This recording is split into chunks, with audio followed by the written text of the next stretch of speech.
So welcome everybody, my name is Paul Smyers. I am a practicing real estate agent in the beautiful Shenandoah Valley of Virginia. And today I want to talk a little bit about equity and how to build equity or some improvement on your property really fast.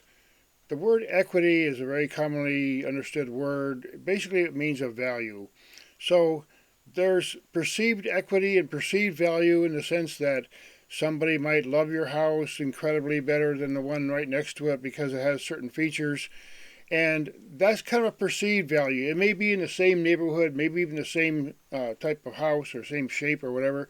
But just because there's certain features on that property that the previous owner put in, it makes that perceived value higher. Even though technically, if you do a full analysis, okay, well, they have the same square footage and so on, you can calculate roughly what a house will bring. But if you bring some value to the house yourself while you live there, then you can quickly build it up. And there's some things I want to talk about that are really quite easy for people to do. You don't have to do a whole new addition to your house or do something extravagant, but you can often find a property that just really, with some sweat labor and something, a weekend with your friends or something, you can do a whole lot to a house to quickly make it have that higher perceived value. Because they say that you should buy the cheapest home in a really nice neighborhood. And I've seen some homes like that where I have a family member owned a house or owns a house right next to what used to be a kind of rundown house for many years. But she has this house for 21 years, and little by little over the years, finally the house next door to her got bought and totally remodeled, renovated, and that sold quickly, and then it had another buyer and another buyer. And meanwhile, she's been upgrading her property little by little, and the neighborhood's starting to get more and more desirable. And she just has done quite well there. So she had some features that I want to talk about that might be very useful. And I'm talking mainly about rural property, not just 1 acre lot or a half-acre lot in a little town. So let's get into it here. One of the things that people want always in their home is storage. People are moving. If they're going to buy your house, they're going to be looking around, where am I going to put my stuff?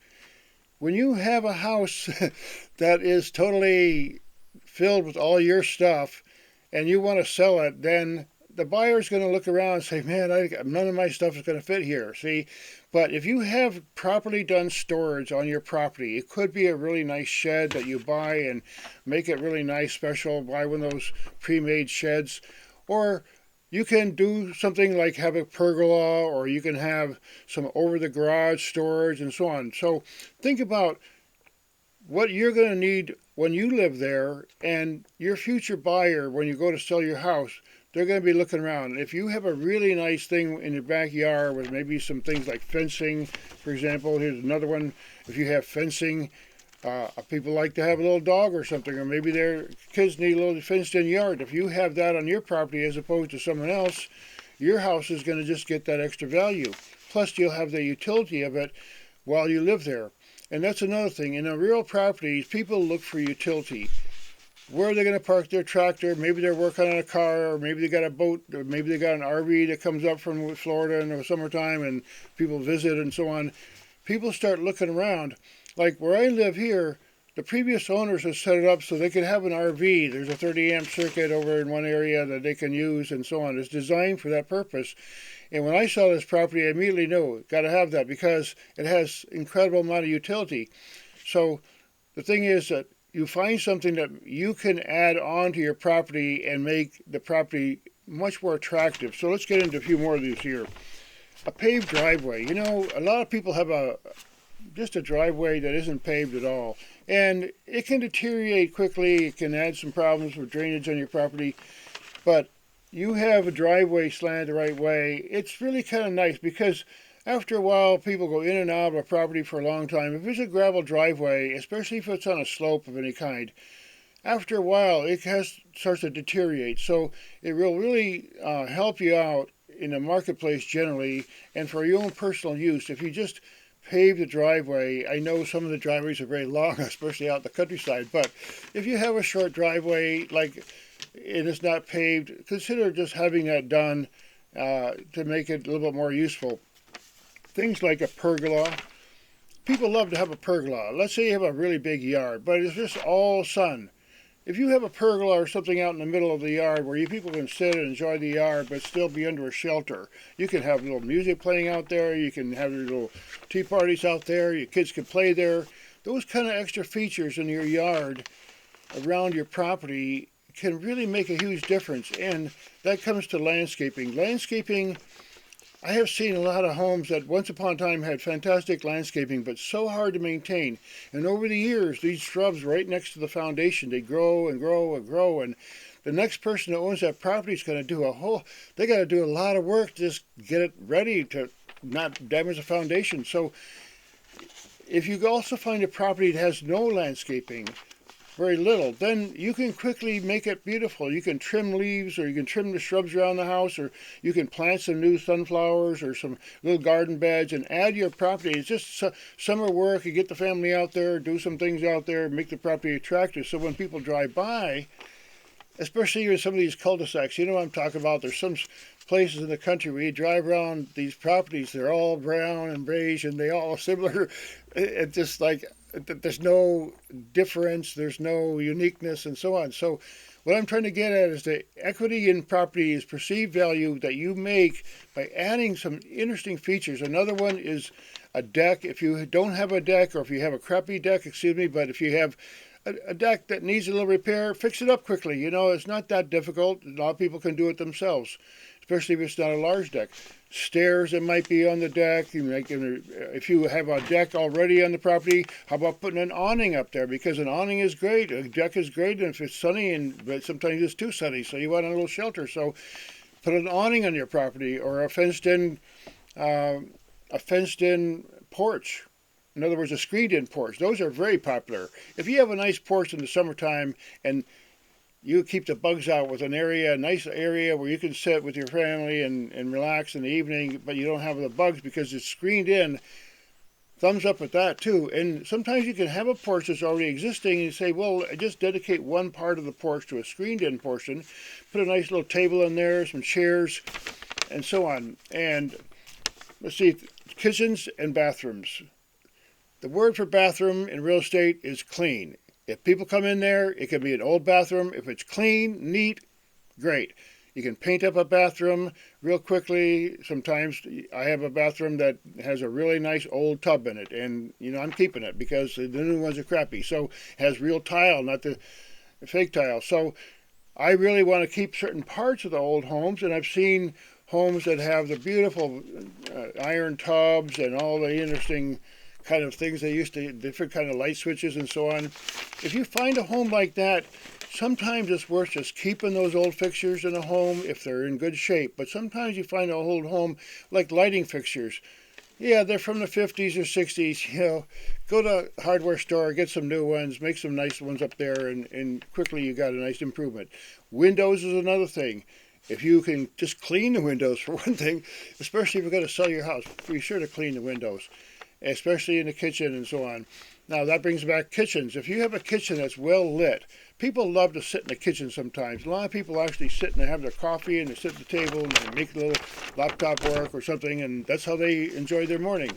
So if you have a kitchen that's well lit and just bright and shiny, so it's very convenient, and especially some of these older houses, they have some nice large kitchens. I have a really big kitchen, much bigger than I need, but it has a beautiful window where I sit at the sink and I wash my dishes. I can look out and see a beautiful yard and so on. So think of the features that you can bring to add beauty, a little extra class, a little extra finesse, just a special kind of woodwork that you might find if you buy certain kinds of furniture that goes with the period of your house. Sometimes that works really well. Selecting the right color on your walls. I can't tell you how many homes I've walked into, and I don't know how they live with that color, but that's what they do. So other people may not like your taste in color when you go to sell your house, so think about something more neutral. You can find houses where every room is just some weird color, nothing matches, so you could do a lot with that by just doing some more aesthetic work and so on like that. Also replacing the light switch fixtures, because sometimes they get all dirty. You can put some decorative ones on there. You can do little touch-ups without a screwdriver, or just little handyman types of tools. Hang some nice pictures in your property. inside, so that if you go to sell it and you have something nice looking on the wall, people are going to walk in there, they're strangers, they're going to buy your house maybe, and you want them to just say, you know what, I feel comfortable here. I feel bathroom is clean, and also the kitchen should be clean as well. And a lot of times I walk in kitchens and people's homes, and it may look neat to their standards, but a lot of buyers are thinking, boy, that's one cluttered kitchen. There's no square inch of that kitchen that's not filled with some kind of knickknack or something, you know. So I've seen those kind of houses. But your own taste, when you live in there, enjoy it. But when you get ready to sell your house, think about how other people might perceive that value. And even though the market may say, hey, it's worth X dollars perhaps in your neighborhood, because you have those special things that you added to it while you were there to make it exceptionally beautiful and attractive. It could be just paint on the wall, the right color scheme or something, and something unique about your furniture when you go to sell. If you're going to sell your house and you have to move out and stage it kind of, then at least keep some of the nicer pieces in there so that when people look through your house, they feel, hey, you know, that's nice. And let's see. Oh, by the way, a couple of no-nos. I really think when you don't necessarily build equity in the property by adding a pool. I mean, there are some areas of the country where, like the warm areas where pools used maybe every day. But in a lot of parts of the country, like in Minnesota, if you have a pool in the backyard, well, you better get some ice skates because for half the year you're going to be doing that. So it's a matter of like the maintenance and sometimes the legal things about a pool. It may not be really that good for you to have a pool. It's an enormous expense sometimes, and also some insurance issues sometimes as well. So I'll go through this here quickly here. Fenced yard, landscaping, storage went through, you know. So again, one more thing here, the HVAC system. If you have an older house that is functioning, but you know, it's older and the heating system, the furnace or something is a little older, consider replacing it, because while you're there, let's say you replace it immediately, and maybe it's an added cost. We figured, okay, this is preventative. I'm going to replace that HVAC system, my air conditioner system now, and get full use out of it. But when I go to sell it, I won't be selling a 30-year-old HVAC system. I'll be selling one that's maybe 10 years old, and it'll have that extra value. Meanwhile, I've used it for 10 years and got a lot of use out of it. So think about certain investments that you make on your property that have basically an asset, equipment, and things that, like I said, sheds. You can buy a shed these days, and I've seen some really enormous sheds that I don't know how they got them in the backyard, but somehow someone delivered it there. But there are also areas on a larger property where, again, a little bit about sheds to finish up here.